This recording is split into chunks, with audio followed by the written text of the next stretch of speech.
제사장 중에 하나였던 에스겔에게 하나님께서 성령을 주시면서 말씀하시고 그 말씀을 패역한 자기 백성들에게 가서 선포하고 깨우치라 하시는 내용입니다. 그 당시 역사적 정황은 BC 605년에 큰 나라가 예수님의 즉 하나님의 뜻에 의해서 크게 부강한 나라가 됐습니다.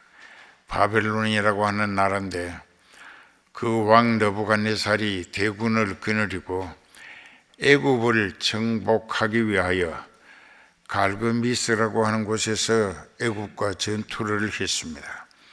그 전쟁에서 대승리를 거두고 애굽을 굴복시켜서 식민지로 만들고 돌아가는 길에 예루살렘을 쳐들어왔습니다. 하나님의 계획에 의해서. 그리고 그때 예루살렘은 아무런 대비도 없다가 갑작스런 공격에 굴복하고 말았습니다. 그리고 이제 느부갓네살 왕은 수상궁으로 돌아갔습니다. 그 뒤에 시드기야 왕이 애굽에 사신을 보내가지고 밀사를 보냈습니다. 우리가 바벨론에게 그냥 망할 것이 아니라 우리끼리 연합을 해서 바벨론을 물리치면 되지 않겠는가 하고 했다가 그 일이 바벨론에 탈로가 돼서 결국은 다시 BC 596년에 대군을 몰고 온 느부갓네살이 예루살렘 성전 안에 있던 금, 은, 동 여러 가지 기물을 바벨론 수상궁으로 다 옮겨가게 했고 성전을 불태우고 예루살렘 성벽도 불질러서 흠으로 버렸습니다. 그리고 유대인들을 포로로 잡아서 끌어갔습니다. 완전히 종의 신세가 된 것입니다. 하나님 말씀이 처음에 복음으로 들렸을 때에 기대와 소망 가운데 깨닫는 지혜로 믿어 회개하며 말씀에 순종하고 성령이 이끌리며 영적 소망과 그 가치를 위하여 쓰임받기를 힘썼더라면 그런 불행을 당하지 않았을 것입니다. 하나님의 말씀은 처음엔 복음으로 선포하십니다. 듣지 아니하시면 경고로, 또 듣지 아니하시면 멸망으로 그들은 결국은 말씀의 불신과 거역과 배척으로 하나님 앞에 영원히 구제받을 수 없는 구제 불가능의 대상이라고 모든 것을 아시는 하나님의 판단에 이상 더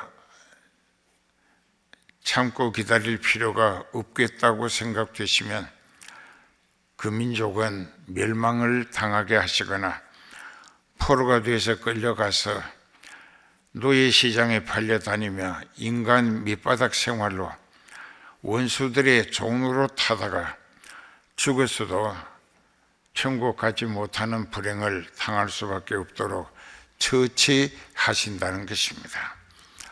그런데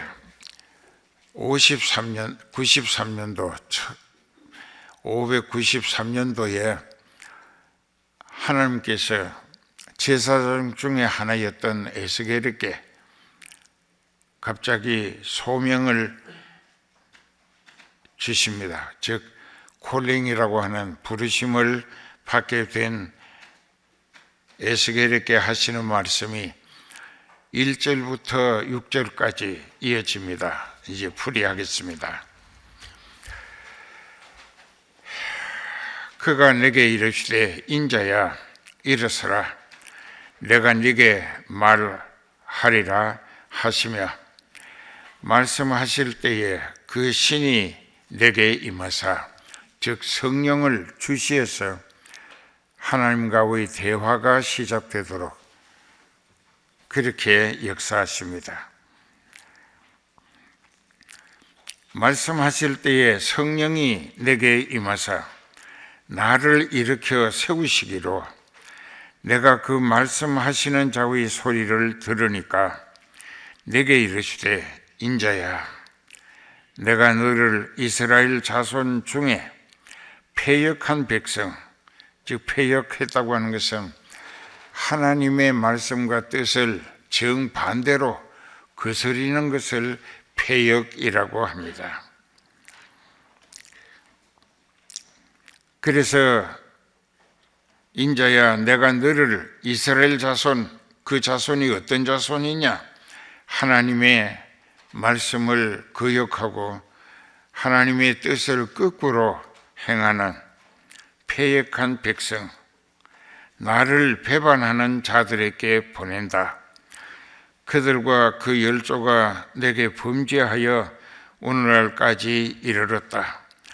이 자손은 얼굴이 뻔뻔하고 하나님의 말씀이에요.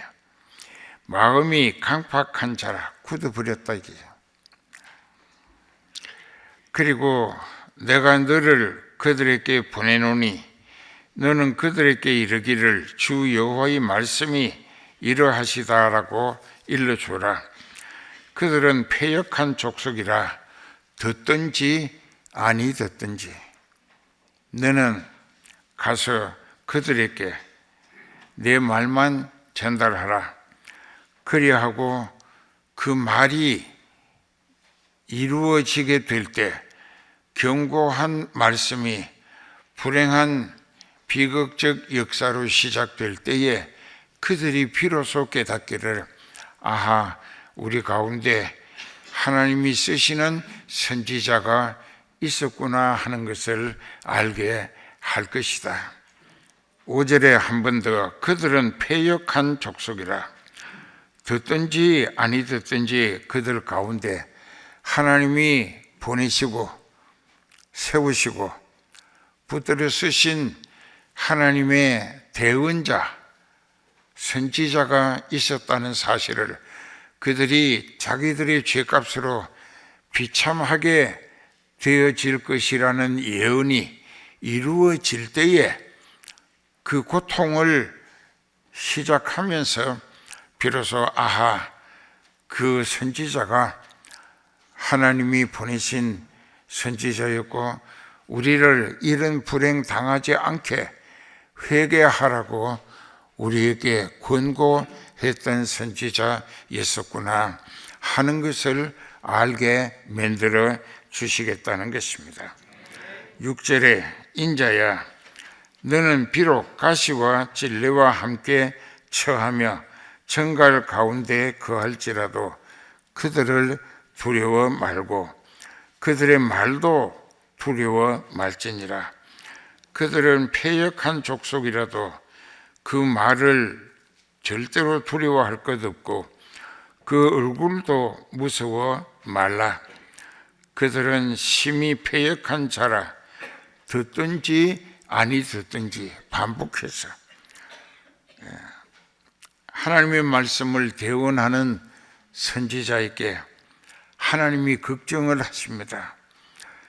그들이 순종하는 신앙인이었더라면 너를 환영하고 네 입술을 쳐다보면서 하나님이 우리에게 일러주신 말씀을 우리에게 세밀히 구체적으로 전해달라고 하면서 그 말씀에 입각하여 회개하며 애통하고 자복하며 하나님 마음이 들도록 신앙인이 되기 위하여 돌이키는 성과가 있었을 것인데 패역한 백성이라 강팍한 심령들이라 악령에 사로잡힌 무리들이라. 그렇기 때문에 그런 완악하고 하나님을 무시하며 말씀을 거역하고 배척하며 하나님을 대적하는 무리들에게 하나님이 에스겔 사자를 성령으로 충만케 하시고 그에게 하나님의 말씀을 들려주시면서 내가 네게 일러준 말을 그들에게 가서 선포하라, 전달하라, 깨우치라. 그들이 듣든지 아니 듣든지 네 사명은 그들에게 내 말을 그대로 대언하고 전달하는 것이다. 그래서 듣고 회개하는 사람은 구원을 얻어서 영생의 소망을 보장받을 것이고, 듣고도 회개치 아니하면 그들은 자기 불순종의 거역한 죄값으로 심판을 받고 영원히 멸망할 것이다. 마지막 보루인 것입니다. 포로 생활 3년째입니다. 이미 그들은 하나님의 무서운 형벌의 계획에 따라 심판을 받았고 바벨론 권력에 굴복하는 백성이 되어 끌려다니면서 멍에와 채찍에 시달리고 인권 유린당하고 노동력은 완전히 없으니 착취당했고, 그리고 자기 상전 소유주가 성질이 나쁘다, 게을르다, 그래서 마음에 들지 않으면 국제적 노예시장에 끌어가서 짐승처럼 소돼지처럼 소말처럼 팔았습니다. 가족이 다 제각기 다른 나라 다른 주인들에게 팔려갔습니다. 가정은 파괴되고 맙니다. 특히 여자들은 볼품없이 짓밟히고 맙니다. 그렇게 되는 날에 그 신세가 현실로 자기네들이 피할 수 없이 당할 수밖에 없을 때에 비로소 깨달아지는 것이, 아하, 선지자의 말을 들었더라면 하고 슬피 울며 이를 갈고 가슴을 치고 후회할 것이다. 그런 이야기입니다. 그랬는데 이 선지자 에스겔이 소망적인 복음을 전하는 게 아니라 그 말씀의 내용이 여기 보면 그렇게 되어 있습니다. 그 다음에 이제 9절에 보면 내가 보니 한 손이 나를 향하여 뻗어왔고 그 손에 두루마리 책이 있더라. 성경책이 있다. 이미 하나님이 말씀해 놓으신 기록이 성경책 두루마리입니다. 그가 그것을 내 앞에 펴 보였다. 그 안팎에 글이 있었다. 그런데 여기에 안팎에 글이 있었다고 하는 것은 종이가 있으면 이쪽도 이쪽도 하나님 말씀이 기록되어 있다 이깁니다.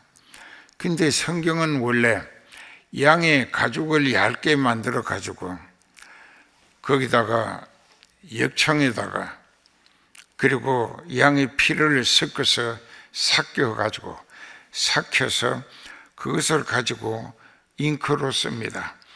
그래서 그것이 마르면은 글자만 보이는데 비가 오거나 습기가 차면은 그것이 색깔이 피 색깔로 바뀌어집니다.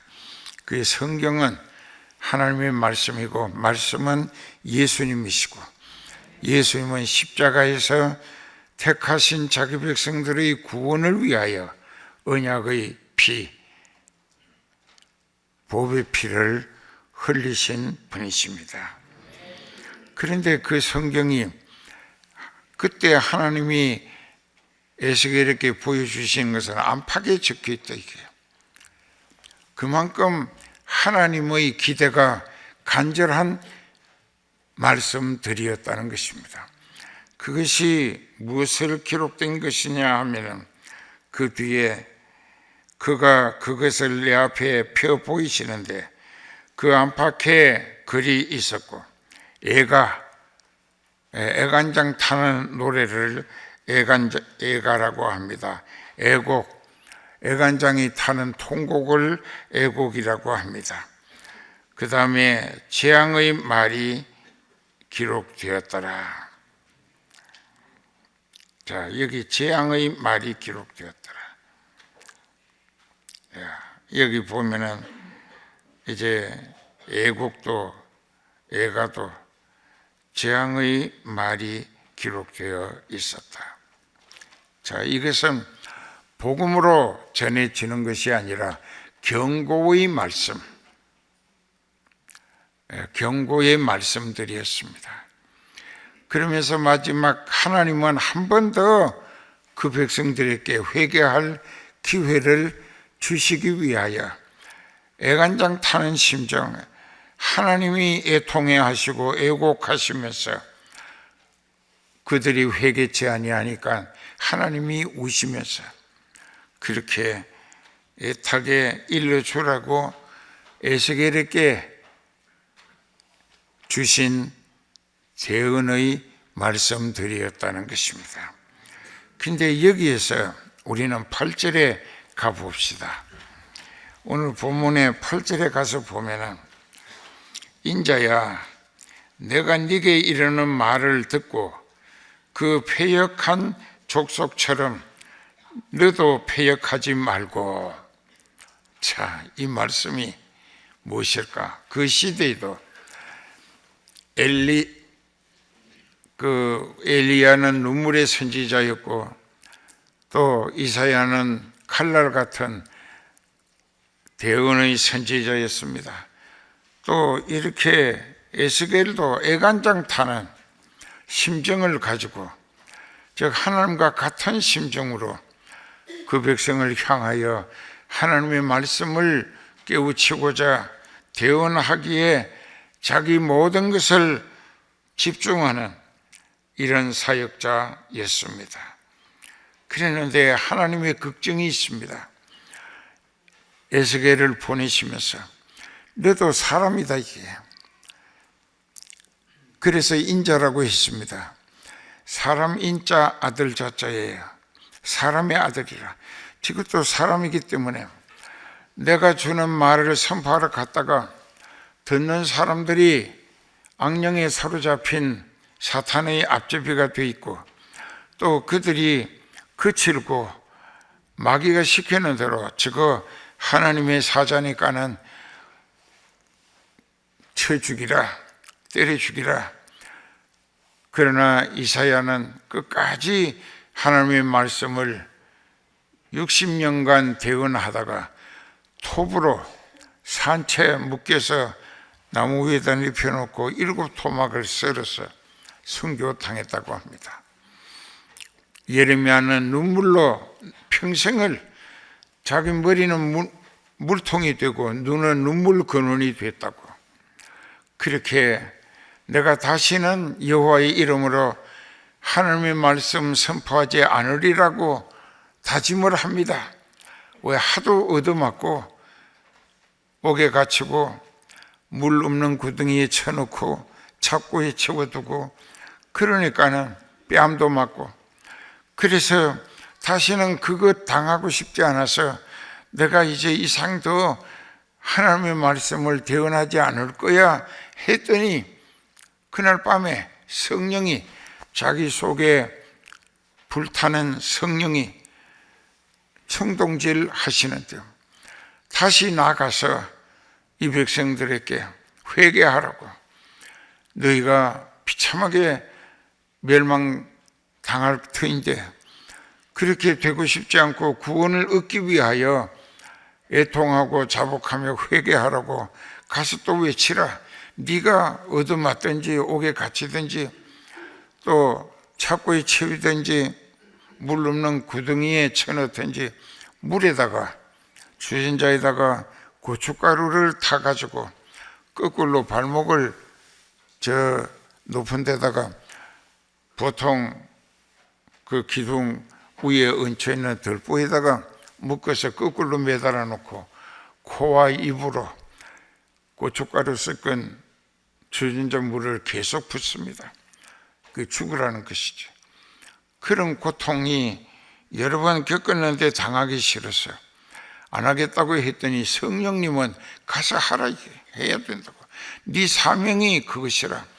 그래서 또 가서 외쳤습니다. 또 얻어맞고 그랬는데 이 에스겔도 하나님이 그걸 미리 말씀하십니다. 여기 보면은 거기에 말씀하십니다.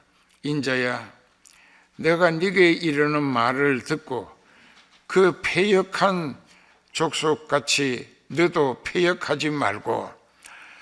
그 당시도 많은 선지자들이 패역했습니다. 얼마나 패역했는가? 이사야 56장에 한번 보십시다. 거기 10절부터 보면 그 당시 선지자들이 패역한 실상을 그대로 기록하고 있습니다. 그 파수꾼들은, 선지자들은 소경이요, 다 무지하며 아는 게 없으며 벙어리 개라, 짓지 못하는 개라, 능히 짓지 못하며 그 엉뚱한 꿈을 꾸는 자요, 드러누워 있는 자요, 또 잠자기를 좋아하는 자니 이것들은 선지자가 아니라 개라고 하나님이 말씀하십니다. 이 개들은 탐욕이 심하여 족한 줄을 알지 못하는 자요, 그들은 몰각한, 즉 생각이 없어져 버린 목자들이라. 다 자기 길로 돌이키며 십자가의 길로 가는 게 아니라 자기 육신이 원하는 세상 길로 가며 어디 있는 자이든지 자기 이익의 욕심만 챙기는 선지자들이라. 피차 이르기를, 선지자들끼리 하는 말이, 오라 내가 포도주를 가져오리라. 우리가 독주를 잔뜩 먹자. 내일도 오늘같이 또 크게 넘치리라 하느니라. 그 육체로 자기 생활이 중심과 목적을 삼았다는 것입니다. 이 육체의 현실적인 욕구를. 그러니까 짓지 못하는 개, 그럼 벙어리 개라고 표현을 했습니다. 그러니까 주의 종이 주님의 말씀을 받아가지고 보태거나 빼지 말고 가감 없이 그대로 그 백성들에게 가서 대언해야 합니다. 왜냐하면 요한복음 3장 34절에 하나님의 보내신 이는 하나님의 말씀을 하나니 이는 하나님이 성령을 한량없이 주심이니라. 그럼 가서 선포할 때에 그 말씀을 듣는 사람들이 어떤 반응으로 나오는가에 대해서는 그 사람들이 각각 자기 생각, 말, 행동의 결과대로 구원을 얻든가 죄값에 생지옥의 고통을 겪다가 지옥 가든가 할 것이고, 너는 가서 내 말을 보태거나 빼지 말고 그대로 가서 대언하면은 네 사명은 다 하는 것이다, 그 말이에요. 그런데 예레미야 23장에 가서 또 한번 봅시다. 거기 16절부터 보면은 예레미야 23장 16절에 선지자, 목자가 해야 할 일이 뭔가? 만군의 여호와께서 이같이 말씀하시되 너희에게 예언하는 하나님의 말씀을 가르치는 선지자들의 말을 듣지 말라. 그들은 너희에게 헛된 것을 가르치나니 그들의 말한 묵시라고 하는 것은 자기 마음으로 말미암은 것이요 자기 생각으로 만들고 꾸민 것이다. 이게 짠 것이라. 자기가 자기 생각대로 말하는 것이라. 그러니까 그들의 말을 듣지 말라. 여호와의 입에서 나온 하나님의 말씀이 아니기 때문이라. 항상 그들이 하는 말은 나를 멸시하는 자에게, 즉 하나님을 멸시하는 자에게 일러주는 말이 너희가 평안할 것이라 해주고, 여호와의 말씀이라고까지 거짓말 한다 이깁니다. 또 자기 마음의 강팍한 대로 행하는 자, 전혀 하나님을 두려워할 줄 모르고 악령에게 사로잡혀서 마귀 앞집이 노릇하고 하나님을 대적하는 자에게 목자가 일러준다는 말이 재앙이 너희에게 임하지 아니하리라. 그 사람 듣기 좋은 말을 한다 이게. 웃으면서 칭찬하면서 지옥으로 밀어넣고 있다 이게. 누가 여호와의 회의에 참석하여 그 말을 받았으며 누가 귀를 기울여 하나님의 말씀을 들었더냐. 보라, 나 여호와의 진노가 발하여 폭풍과 회오리 바람처럼 그들의 머리를 칠 것이다. 머리를 치는 것은 죽여버린다는 것입니다. 여호와의 진노는 내 마음에 뜻하는 바를 행하여 이루기까지는 쉬지 아니하고 너희가 말일에 끝날에 그것을 비로소 깨달을 것이다. 아하, 그 말씀이 하나님의 말씀이었고 그 말씀을 순종하고 회개했더라면 나는 지옥 가지 않았을 건데 할 것이다. 그 말씀입니다.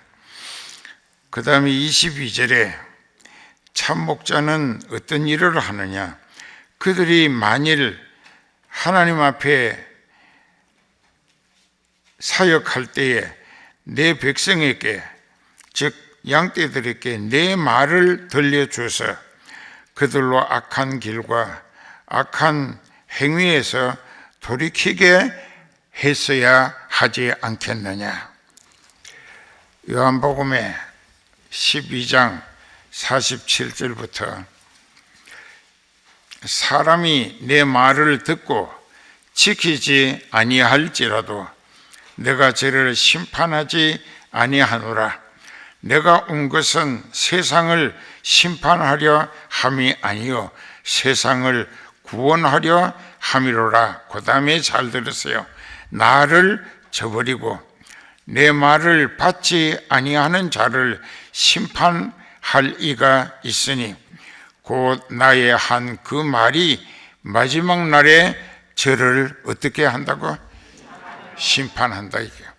그러면 우리는 여기서 정의를 필요로 하는 거예요. 정리해야 돼 머릿속에. 요한복음 1장 1절에 태초에 말씀이 계시니라. 이 말씀이 함께 하나님과 함께 계셨으니 이 말씀은 곧 하나님이시니라.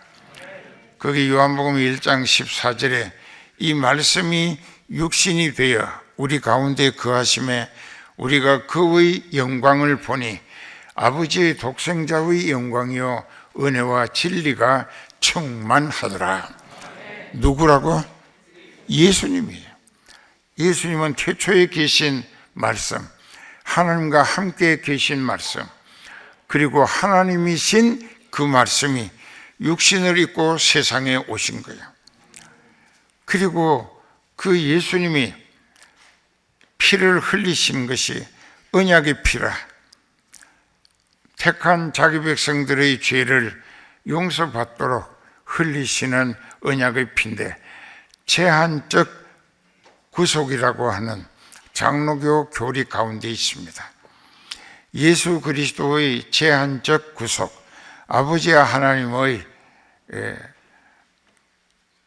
선택적인 자유, 하나님이 누굴 택하시느냐, 육이 버리시느냐는 하나님의 절대 주권이야. 그런데 예수님도 십자가에서 언약의 피를 흘리며 다 이루었다 하시고 희생양이 되셨는데 그 예수님이 어떤 사람들에게 자기가 흘리신 언약의 피를 영원히 죄를 씻어주시는 대속의 보혈이 되게 하시는가? 이것은 예수님이 선택해서 하신다. 그러니까 아들과 또 아들의 소원대로 부르심을 받은 자들에게 영생의 소망을 주신다. 아들과 또 아들의 소원대로 부르심을 받은 자들에게, 이것이 택하신 백성에게 예수님의 대속의 보혈이 그들을 위하여 흘리신 것이라. 그들은 회개하게 돼 있어요. 성령의 계시와 감동, 체험과 또 불가항력적 은혜로 회개 아니할 수 없도록 택함 받은 백성은 성령이 회개시키게 돼 있다. 그래서 회개하는 사람마다 그 피가 영원한 속죄를 이루는 언약의 보혈이다. 이래서 신학적 용어로 선택적 구원이라. 그러니까 온전히 성령에 깨우치시고 즉 깨달음을 받고 믿어지는 믿음으로 감동과 체험을 통하여 회개하는 사람, 그 사람의 죄를 예수님의 보혈은 씻어 정하게 하심으로 하나님 앞에 의롭다는 자격을 인정받도록 해 주신다는 뜻입니다. 그렇게 했어요. 그러면 오늘 여러분들 중에 여기 와 앉으셨는데 저 위에도 있고, 그러니까는 이제부터 우리가